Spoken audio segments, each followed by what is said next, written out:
Welcome to this Flight Simulator update movie. A new surprise update is there. Is it a surprise? Well, for me it was, for you it might not. And it all has to do with the AIRAC cycle. If you don't know what AIRAC cycles are, right, have a look at the top of my video where I explain it in a lot of detail. But it means that the nav aids are being updated as part of, I would say, the normal cycle, which is, I would say, normal process, right? So not a huge surprise. If you looked at the X account from Navigraph, you could have seen that they already released it earlier today. Well, Flight Simulator followed nicely and very fast, which is normally not the case. And they also released an update, which you can easily get by simply starting Flight Simulator, which then will pull the latest AIRAC cycle. And as a bonus, you will also get some updates for some new airports. Those airports have been updated as part of the World Hub submissions. Remember that tool which is still available, which is in alpha, right? Which is a really early release. And you can see the list below. I would say there are several airports being updated, including several in Germany, Frankfurt am Main, Winningen. You can see some in the US, some airstrips also, but also some airports in the eastern part of Europe in multiple countries over there. So really interesting that they did that. So in addition to that, this is also the last submission, right? So there will be no surprise anymore for the World Hub submissions because the program has been closed for now. Keep in mind, it's only closed for now, right? So let's hope that they will release it pretty soon or reopen it really soon. But they say in 2025, so we need to wait at least, well, maybe 4 months, maybe 3 months. Who cares? Who knows? Who cares? I do think a lot, right? Because these updates are really interesting and are really, I would say, fixing some serious issues and will also make it more realistic to use Flight Simulator. Now, as you're used to my other videos about this topic, I will also check if there are any other things being updated. So let's have a look. So we're going to first open PowerShell, right? So PowerShell is, let's say, your friend. And then in this case, I will check. I will go to the MSFS folder, which is my folder which contains Flight Simulator. I will go to the official folder. And then I will go to the one store folder. And that's where all the Flight Simulator content is installed in, right? So then if I'm lucky, there is still some history. And luckily due to the, I would say, nice functionality from PowerShell, there is a run history.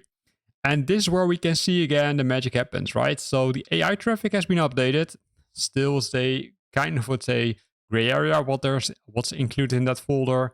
Then we've got the generic airports, which are all those airports which have been updated. And then there's the FS base nav folder. That's the folder which will be updated if you install the latest AIRAC data. Now let's have a look which files have been changed, because it's always nice to know. First of all, it will put out the folders which have been changed, right? So nothing very special. And then we see a long list of BGL files in multiple folders. And these are really the scenery files which have been updated. And the last one, as you can see here, that's the name of the AIRAC cycle. That's the one which we need to know. But also the boundaries for the alerts. The, I would say, different airspaces are there. Some prohibited, some training, some warning. And if we now scroll, I'll say a little more to the top, right? Let's do that. Then we will be able to figure out if there are any other changes. Scrolling slowly, right? Not too fast. Oh, there we go. And here you can see the first one is the FS base AIRAC. That's that secret folder, I would say, where they put everything in, which likely has to do something with artificial intelligence. Like the world, but also the traffic, which is there. And also, if we scroll a little bit down, we can see the Flight Simulator aircraft types. And now I think again, hey, last time I promised to make a backup of this file. And you can already guess, I forgot to do it. So now I'm really, now I need to put it in my calendar. If there's a new AIRAC cycle, I will simply create a backup of this file and figure out what they have changed. Because there must be something changed, because as you can see, the last change was there. Besides that, there are also some BGL updates, but I don't expect these to have been changed massively.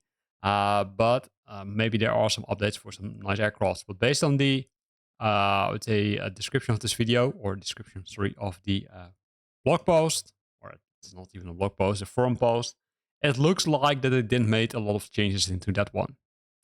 So this is where we end this video already. So there's a new AIRAC cycle and there are several updated airports. So 2 nice updates for Flight Simulator 2020. Yes, we need to wait some time for 2024 to be there. But hey, I'm counting the days. It's almost there, right? It's already September. So the 19th of November, that's the date where Flight Simulator 2024 will be available. So I can't, I would say, wait for it. Again, here ends this video. I hope you liked it. If you liked it, then make sure that you're hitting the like button and of course also subscribe to my channel. Let's say I just passed the 4,000 subscribers. So thank you all for subscribing. And of course, if you're not subscribed yet, then this is the time to do it. I wish you happy flying. Thanks again for watching this video. And again, see you next time.